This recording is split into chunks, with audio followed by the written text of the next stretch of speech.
Hey everybody, it's Denise again. This is our second presentation on our second day of the Caring Conference, Our Resilient Spirit, and I'm delighted to welcome Raina. So Raina, take it away. Tell us what you know about resilience. Great. Good morning. Thank you so much for joining us. And gosh, when I think about resilience, what actually comes to mind for me that fuels my resilience most is my hope. And so I wanted to share with you 4 R's about holding on to your hope so that you can have that fuel to rebound and keep going in your caregiving season as well. So let's start off by just having you share a little bit in the chat what do you think of when you think of hope? I check.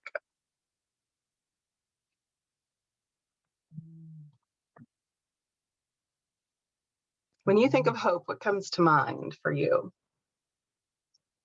Optimism, thinking of being at peace. Things will always work out, maybe not as expected. Oh, so true. The future, there is a future, definitely. It can be tough to hold on to hope during caregiving. I think one of the things about caregiving is the fact that we don't have a timeline and we don't really know how long we're doing these things. And so it can be hard to hold on to hope. So what we're going to talk about today is just how connecting with our loved one can reinforce our hope, how hope is found in recognizing what stuff is ours and what stuff is not. And that number 2 point, I'm going to ask you to have some paper and pencil. So if you don't have that close by, I want you to grab that. And then the third one is how reframing can restore your hope. So if you're finding that your hope is on the empty side, that will help you to reframe that. So I love this picture and this quote. It is still true no matter how old you are. When you go out into the world, it is best to hold hands and stick together. Don't you love that? To me, that is totally the perfect picture of what caregiving is. We're walking side by side through this journey with someone that we care about. And by holding hands and sticking together, we're going to make it. So I love that thought there. So the reason why I'm passionate about caregiving is this guy right here in the middle. This is my dad. My sister here is on the other side, and I've been where you are. I actually have the story no one wants to have. I've lost both of my parents to Alzheimer's disease, actually 20 years apart. I was only 16 when my mom was diagnosed with the disease, and she lived 12 years at home with my dad as her primary caregiver. And then 7 years after her passing, my dad was diagnosed. And we had a full 14-year journey with him. This picture was taken in 2016, and we lost Dad in June of 2018. So this was the last walk he was actually able. This is the Alzheimer's walk in Kansas City where he lived.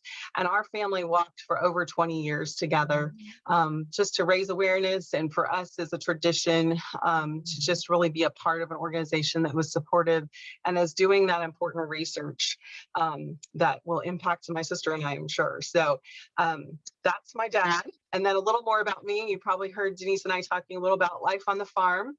That's my farmer there in the middle, and I actually call him Farmer. He has a name, but I'm a city girl. So when I met him, he was Farmer. So that's over there. I have a podcast called the Season of Caring Podcast. I am a certified coach that works with caregivers and supports them in their journey. And I am so excited to be releasing a book in June, and it'll be in bookstores, called No Regrets, Hope for Your Caregiving Season. And my book is just stories of taking care of my dad, lessons learned, and things of how to take care of yourself in that season as well. And then those 4 precious little faces at the bottom are my grands. I have to tell a second, but these 4 live just within 10 miles of the farm. And so I hang out with them every week. Sia's on the far right there, and she's just 5 months old, and her day is Monday. And the other 3, because they're school age, the older 2 are school age, and the little guy, we spend Thursdays together. So that's one of my favorite things to do. And I love what kids teach us about resilience for sure. It's always amazing to be able to see how they handle life. So because of my time of caring for my dad through his journey of Alzheimer's, the last 4.5 years, we were able to keep him in his home per his request. I was one of his primary caregivers, so I traveled that 220 miles to his home and was right there with him 3 days a week for that almost 4.5 year period. And And then from that time, I was a certified coach working in another area before then. But after losing him, I just really kind of put together this system and thought about what it was that worked well for our family and what didn't work well and how I could support others. And so this is kind of the system that I use with my people as I work with them. And really today, we're going to be talking a lot about that's number two, identifying and determining the things that we might need to fix or to do a little differently. And so that's going to be our activity that I need your paper and pencil for. So a few things I know for sure, all that you are doing, it can drain your hope for sure. It can be easy to get distracted and overwhelmed by things in life. And I think Denise did a great job of talking about how to stay at our best. And really, it had a lot to do with not being distracted, but rather focusing on what our best is and how to be that way in the moment. And then our third one is there's always hope. So we're going to talk about number one is responding in love. And I think really, I love this Mother Teresa quote. It is not how much you do, but how much love you put in the doing. We all have a to-do list that lasts forever, but having that love inserted into the doing really can make a difference, both for the person that we're caring for and for our own resilience. And so as we look at that first one is really thinking about responding in love to ourselves. And again, I think as Denise talked earlier, just really all of the things that we do to help ourselves stay at our best is the way that we respond in love to ourselves. But what are some things that you do that you help to respond in love to you? Some people might think of this as self-care, but really being able to respond to yourself and your needs. How do you do that? It's love.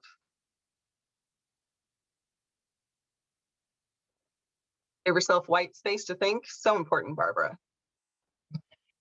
Learning to state my boundaries. Oh, that's so hard. We're going to talk more about that. Jody, so important though. Slow down. Oh, we need to do that, don't we? Anything else that you do that helps you to respond to yourself in love? Sometimes I think of letting ourselves off the hook. I mean, we have a lot of guilt sometimes. Denise says, my niece recently reminded me that my quality of life matters too. I remind myself of that now regularly. So important. And Elizabeth, give yourself grace. I really agree with that. I think we do forget because we're givers. Again, we forget about ourselves, but we are just as important as the person that we're caring for. And learning, that's part of the juggle, isn't it? Of balancing our needs and their needs. So the second is just responding in love to your caring team. I am a big advocate of a team. Caring for someone in their home without anyone besides that person living in their home had lots of challenges. So I really thought of it as we were all a team, from the person who was mowing the grass to the lady that we hired to clean the house, to the paid caregivers that came and went, our doctors, my sister, my dad's sister. We were all this big part of this team. So really remembering to respond in love. And again, Denise's presentation talked a lot about how to interact with the other people and how to understand and give them grace in the moment if they aren't quite responding to us in love. But just really remembering to respond in love can make the biggest impact. Now, the one that I would say, made the most impact in my life was really responding in love to the one that I was caring for. And that, again, was my dad. As obviously we reached that point where he had needed 24-hour someone with him for a long time, but dad had a case of melanoma. And when he had that melanoma removed, everybody knows, anybody with dementia or Alzheimer's, surgery is tough, and processing that anesthesia out of the system can just really be difficult for them. And so we had a big setback with him. His sister was living with him, and his, daily care routines, he was able to take care of himself. Dad was playing volleyball 3 times a week, lifting weights 3 times a week. He wasn't driving at this point. We had a person that was taking him. He'd go to the gym with his sister. But we had a lot of things in place that he was really living a very active, fun life in a lot of ways. And then the melanoma came and the daily routines became really difficult, from showering and shaving and all those things, just for that period of time. And his sister got to a point where he really could not stay by. She just couldn't handle all that it took. And so we chose to, she chose to purchase her own house and move out. And my sister and I were like, okay, now what? So we did the whole looking at memory care units. It just wasn't a good fit. It wasn't what he wanted, really. And it really wasn't a good fit with how active and physically engaged he was. And so we made the decision to have 24-hour care in his home. And like I said, I was one of those people. I would go up and stay Thursday through Sunday. So that 3 nights a week, I would say we were probably a good 2, almost 3 years into the journey. And it seemed like 2 of the 3 nights was no big deal when I would put him to bed. Nighttime can be a little tougher for people with Alzheimer's. And some nights it would be like, Dad, it's time, let's go to bed. And he's like, okay, let's put on your jammies. And he'd be fine. He'd take off his clothes and put on his jammies for me.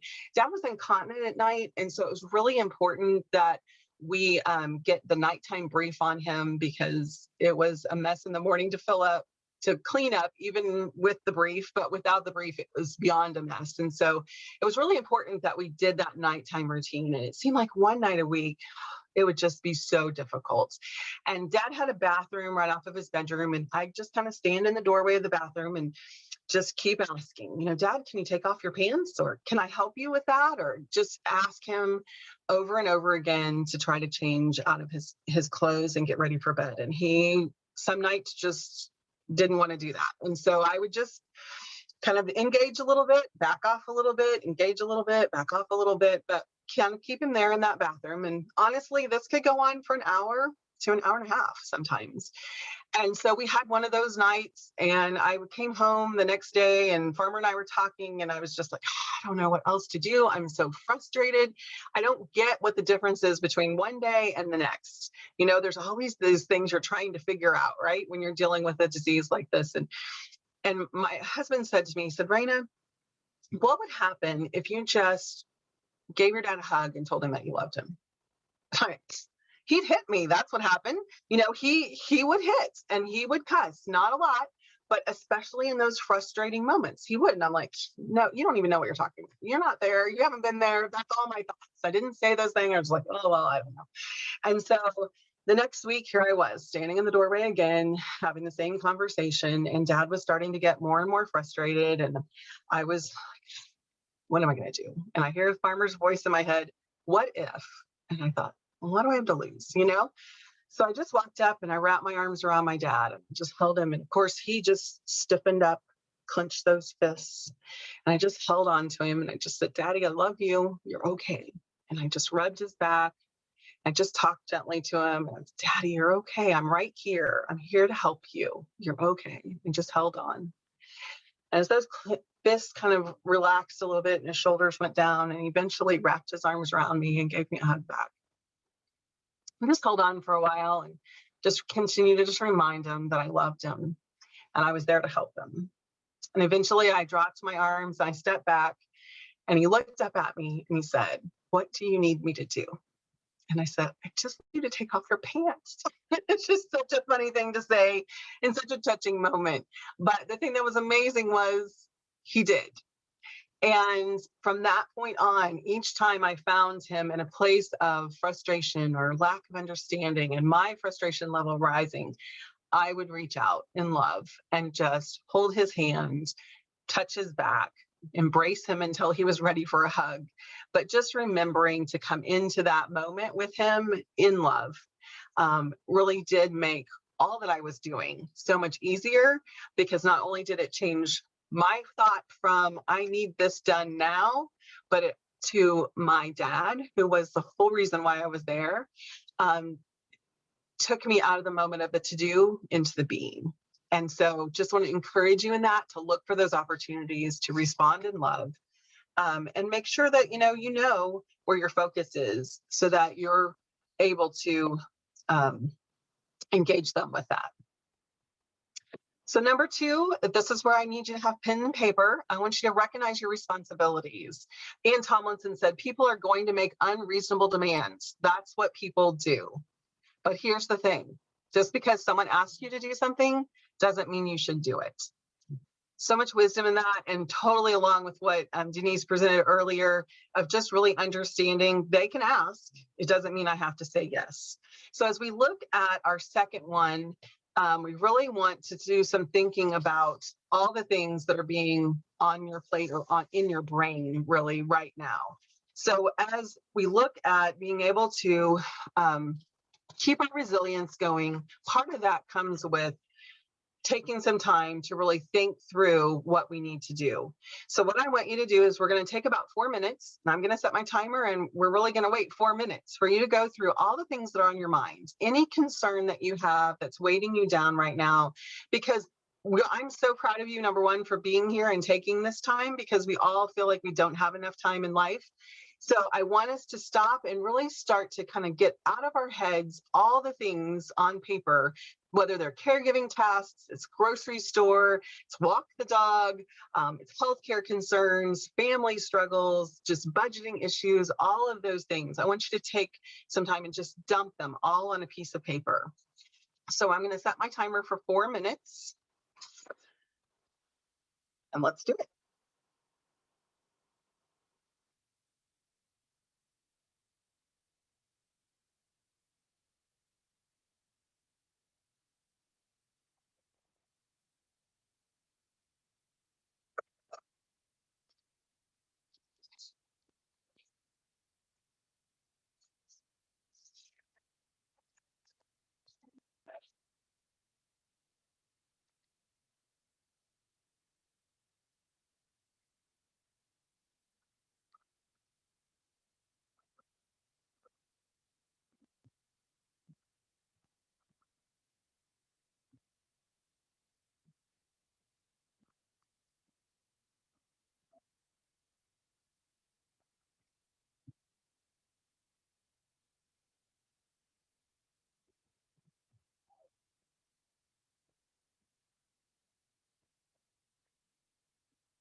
You have about a minute left. So make sure you've put those things that are just kind of ongoing, niggling things that are weighing in your mind.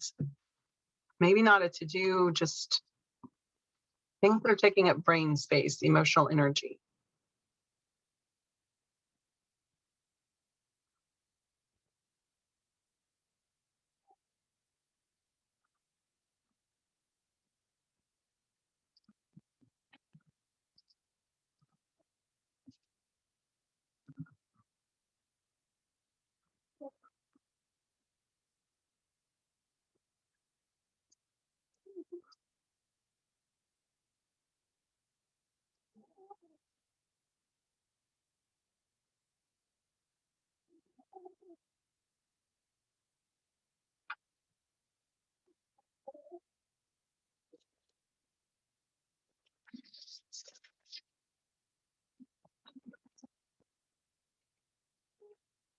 Okay, so that was our timer. Hopefully you had enough time to kind of empty out your brain there. And now the next thing I want us to do is either turn that paper over or grab another piece of paper and make two circles, one larger and one smaller inside of there. And what I want you to do is to take the things that you wrote on your list and place them where they belong. The smaller circle are things that are within your control, things that you really can do something about. So one of the things on my list was pay the bills. I really can do that. So I'm going to put that within my circle of control there. And then we have a circle of influence. That bigger circle is our circle of influence. So I can influence certain things. I can't make them happen myself, but I might have a conversation I need to have. I might have an influence over someone else. I might be asking them for something or reminding them of something. And then there are a whole lot of things that might be bothering me that are completely out of my control and even out of my influence. And I want you to leave those things, go ahead and write them around the circle on the outside so that you can really do some sorting through the things that you can have an influence over or that are within your control. Now, this shouldn't take us quite as long because we already have our list to work from. So I'm just going to give us about 2.5 minutes to go through this part. And go ahead and just sort those items where they belong. And if you have any questions, you can pop those in the chat.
If you have a little time left in that area, then you might, in the things that are within your control, write the next step you need to take care of that issue.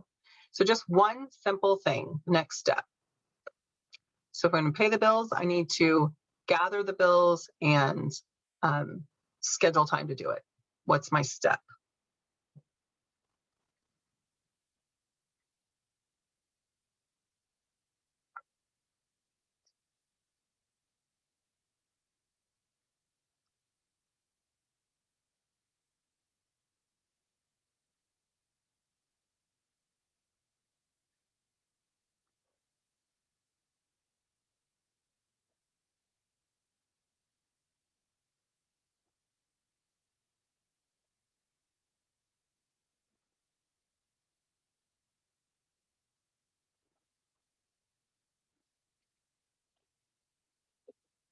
Okay, that's our time for that. So I want us to just take a minute to share what kind of things did you discover from your circles?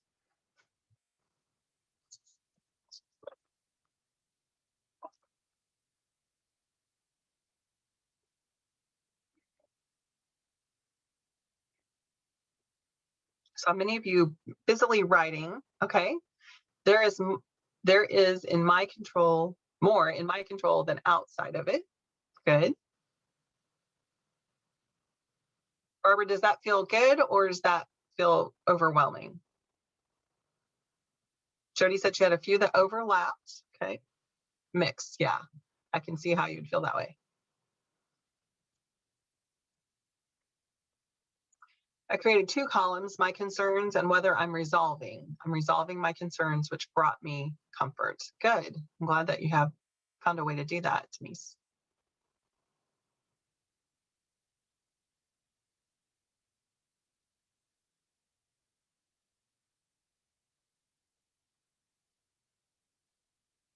Anyone decide or realize that maybe there's more headspace being taken up by things you can't control than you realized?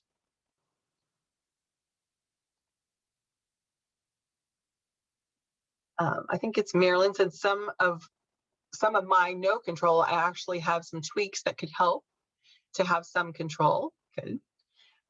Tiara, I need to prioritize what to be concerned with now. Good. So there's lots of different times of when urgency. Good. So kind of paying attention. Some things don't need as much attention. Denise, it was helpful to visibly see some worries are out of my control. I agree. I think that can be one of the things can be most calming about this. And Barbara, visualizing what's outside my influence in this diagram was so helpful. Good. I'm glad that it was. I think it can be, and this could be something you can do. Look, we just took 6 minutes, 6.5 minutes to do that. You can do this at any point when you're feeling overwhelmed, when you're feeling your resilience tank, your hope tank low, you can pull out that paper and do this by yourself because you now know some of the things that are draining you are just plain out of your control.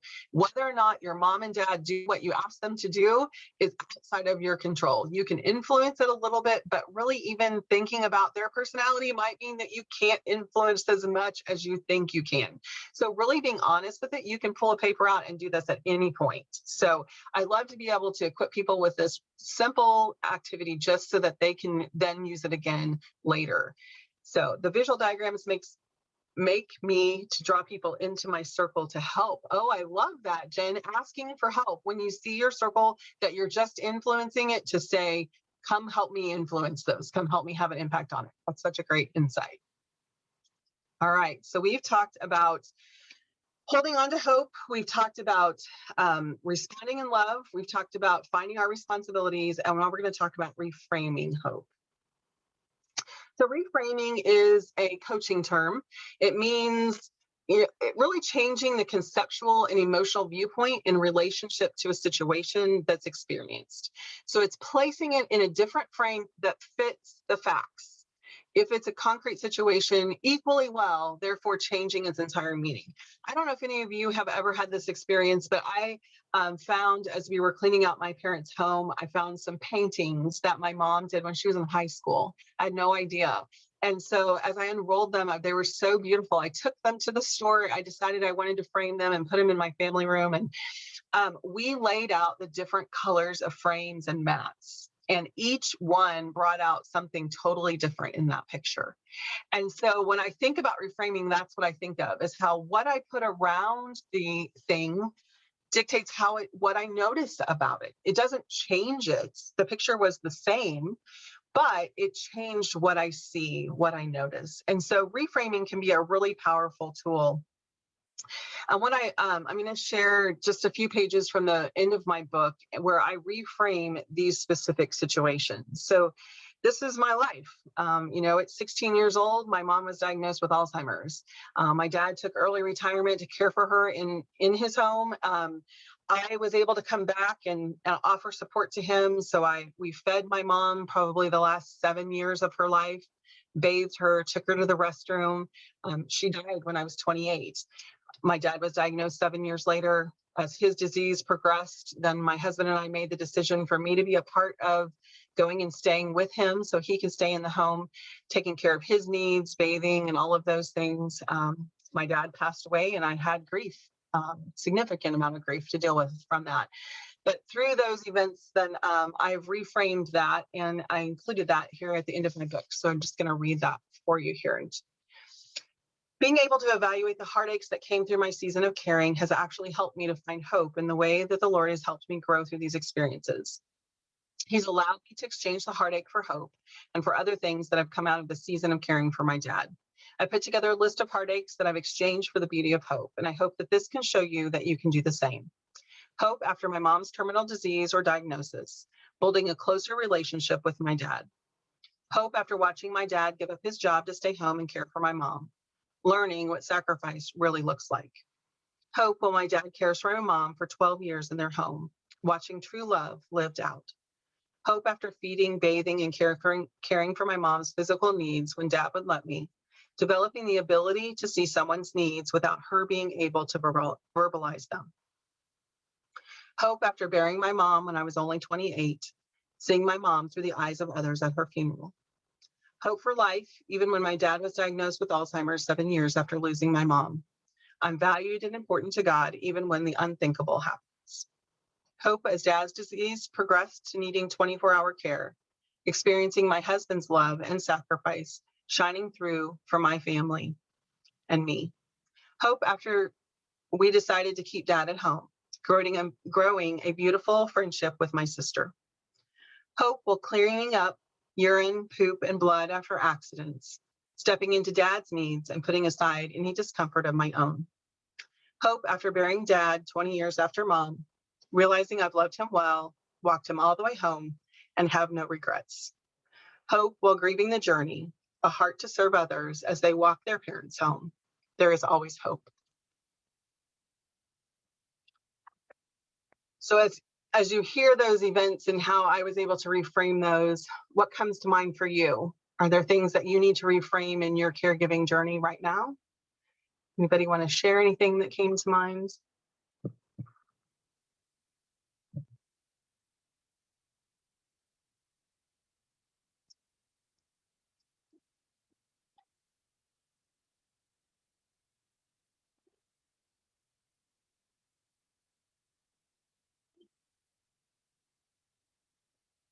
Andrew said letting go of the have tos. So important.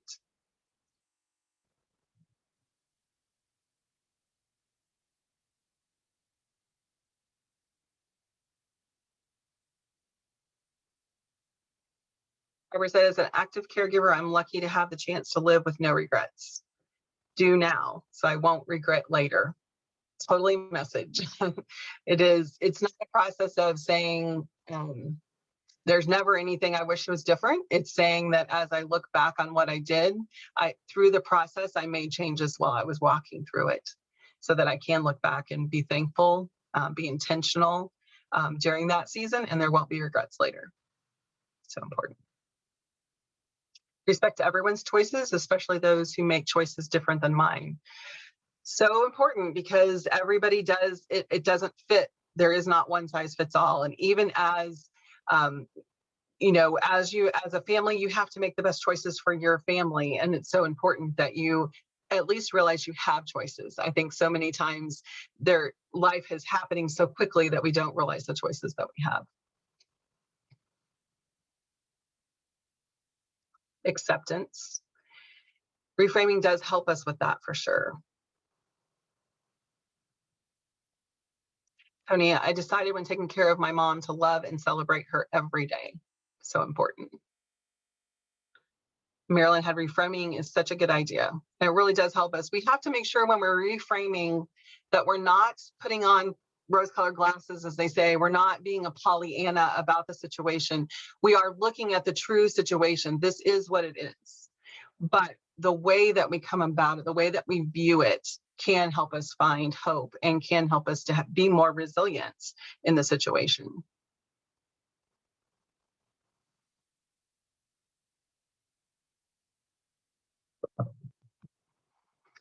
So my 3 R's with resilience and hope are just responding in love, recognizing your responsibilities, and reframing it to find the hope that you need. Again, any overall insights from today? Or any of the 3 speak to you differently?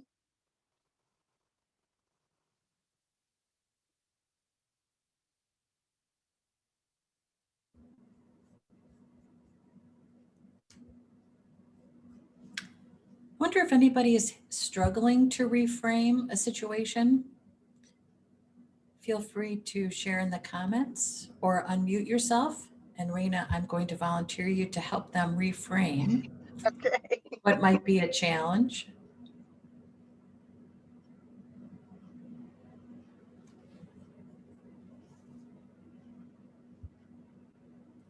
Raina, what was the toughest one for you to reframe? I think my dad's diagnosis. For us as a family, first of all, most of you, it's amazing to me. Alzheimer's Association says that 50% of people diagnosed with Alzheimer's don't even know that they have it. And that's from evaluating their files, their records versus them and their knowledge. And that actually happened in both of the situations with my parents, as far as being told that they had Alzheimer's. My mom we were never told. A report was sent home with my dad from the doctor that had it in it. With my dad, we had early mild cognitive impairment was his initial diagnosis, which 50% of the people go on for Alzheimer's. And so, for the longest time, we were just at mild cognitive impairment. And then we had a different doctor, and she just dropped Alzheimer's like it was something we knew, and it wasn't something we knew. And so for us as a family, because we had already been there with my mom and dad's progressions were very different. My mom was nonverbal 3 years into her diagnosis. So she was talked gibberish and was not able to talk to me at all after, I was 19 years old. My dad had the ability to talk pretty much all the way through to the end. So our journeys were different, but that was definitely a blow that was just not expected. To have been there once, we just knew at an intimate level where we were going, and that was difficult for all of us. But for me to really see that there could still be good things out of that, there could still be growth and joy, it's important. I think reframing can be a tough topic because the things that we need to reframe hurt. They hurt. So Jessica said, I've learned to reframe my mom's irritability and aggression as a way of knowing she has strength left in her. So true. That fight is so important. They have to have fights. Life is hard when you're sick, and whether or not you can communicate it. And that was definitely something with my dad. I learned that love made such a difference, because really his anger, his cursing, his hitting all came out of frustration. And if we could respond in love and keep that frustration at a lower point, then we didn't have as much of that behavior. Tony asked, how would you reframe the thought that caring for my parents has ruined my life? It's hard, Tony. I think it's a matter of looking at what it has brought to your life. And if you have given up so much of yourself that you've lost yourself, then that probably means that you need to look at what you need to do differently. Because I don't believe your parents would want you to lose your whole life to care for them. They love you, and they're proud of who you are as a person and of the life that you have. I'm sure they're able to be. That's more of what a parent's heart is, at least. And so for me, it was really important to make sure that at the end of 4.5 years, I still had my husband. I still had a relationship with my children. I had a relationship with grandchildren who were born during that period of time. So I didn't do it all. I did what I could, and I got others to be on my team so that I could have a life. My life looked different, but my life was not only about my dad. So I think that's one of the things that's tough. Yeah, Elizabeth, I love that. Thank you for sharing that with Tony. If you'd never cared for your folks, then you wouldn't be here to share all of the gifts that you're sharing with others.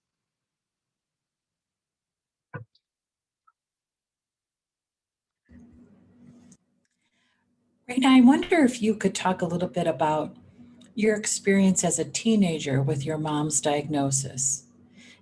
And I think for anyone who has children impacted by caregiving, the concern is that in essence, it robs you of a childhood. We're very concerned about keeping kids kids.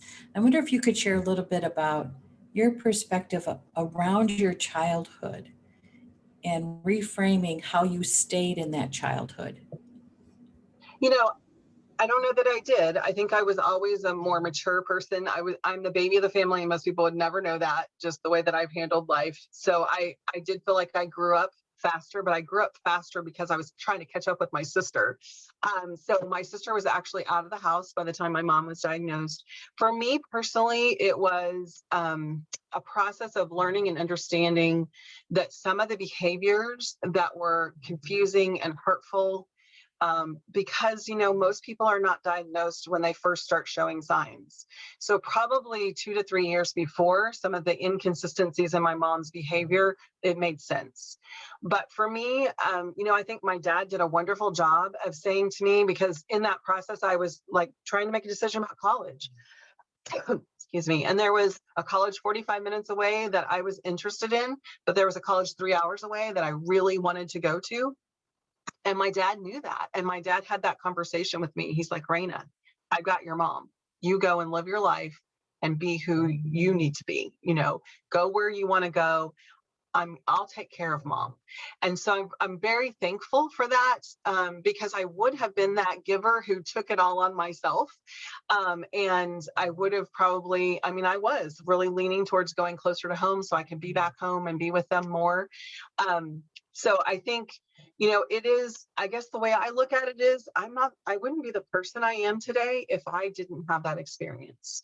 Both my faith in God and understanding that he knows the bigger picture, and my ability to lean on him through that difficult season prepared me through other difficult seasons of my life. So my sister had elementary age kids in this time period that we were caring for my dad. And, I know that she really tried to balance them and keep them engaged and active at the same time as helping to meet our family's needs. So I do think it's important to consider their needs, but I don't think it's the end of the world to allow them to experience what it's like to give. I feel like we have a legacy in our family of caregiving, and I think that's important. I'm going to need that probably. We're all going to age, and we're all going to need support and help. And so I think, allowing our younger generations to understand that love is an action and it takes sacrifice is part of what it takes. So I think sometimes we make judgments.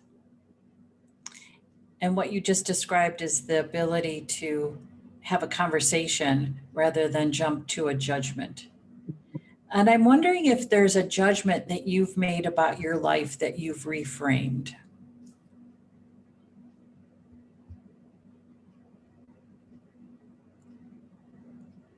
Rain, I'm throwing that one to you.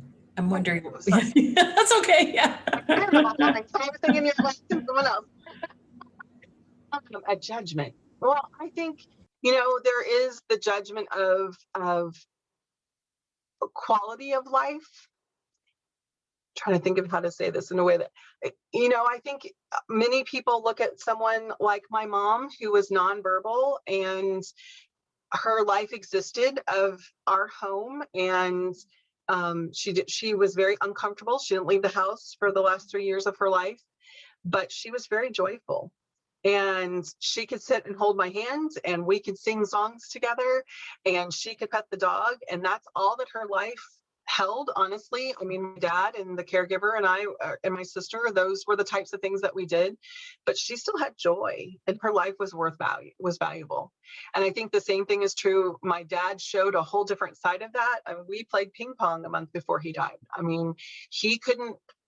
He couldn't tell you what day it was. He couldn't tell you necessarily I was his daughter, but we could have fun and laugh. And so I think sometimes judgments of quality of life, unless you're in the moment with them, you don't realize that they can still have joy and they can still bring joy. And so I think sometimes from the outside, we can judge whether or not it's a good life. I don't know. That's the way I put it. I love that. I just think about quality of life as something that we ourselves decide. And Create. oftentimes outside of us, there's a source that decides it for us. And that source could be social media, it could be other influences in our life. And it's so important for us to really embrace our definition of quality of life for ourselves and be open to the caree's quality of life definition and understanding Yes. that and really respecting that. I think as a child, oftentimes we're so worried about their safety and security that we take away their joy. We take away their quality of life, what makes them happy. For example, when we reached the stage the doctor said it's probably not safe for your dad to be driving, we could have just taken the keys and been done. But rather knowing that it brought joy for him to go play volleyball with the guys, he did that for 5 more years.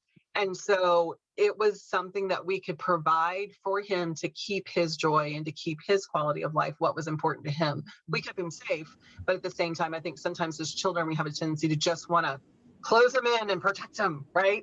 And that protection's not always what's in their best interest. So I did a podcast for many years, once a month, with a family caregiver named Holly, and she talked about quality of life for her husband, who was diagnosed with frontotemporal dementia.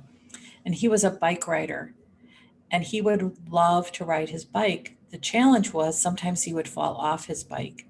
And Holly still encouraged him to ride his bike, regardless of the fact that she knew there was a possibility he would fall off his bike, because she did that. She weighed what she would take away versus what he gained, even if he fell off his bike. It was really fascinating to have those conversations about quality of life with her. And so can I share just I have a couple more slides. Yeah. And so I'm going to skip through a couple of things here.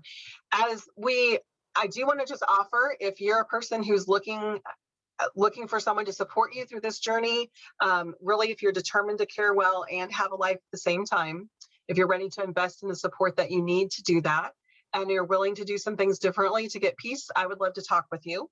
So you can visit talkwithreina.com, and we could just talk about what options we have to work together.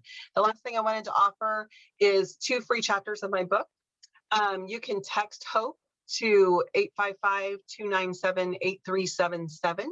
Or you can visit aseasonofcaring.com/chapter. And that either way, you can receive a PDF of the first 2 chapters of the book. So I'd love to offer that to you. The book is available with pre-order bonuses right now. But if you would like to kind of just get a taste and see if it's something you want to invest in, I would love to offer that to you. So.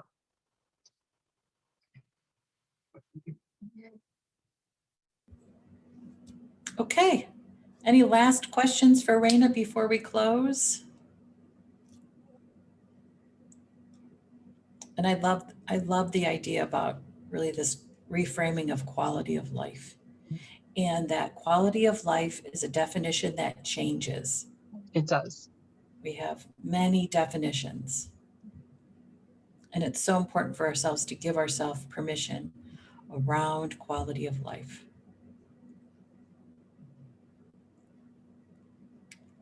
Okay, I think we're good. Thank you so much, Raina. Thank you. Okay, thanks everybody. We're going to come back in 10 minutes. So take a quick break, grab whatever you need, water, bite to eat, and we're going to come back for Jen and Andrew.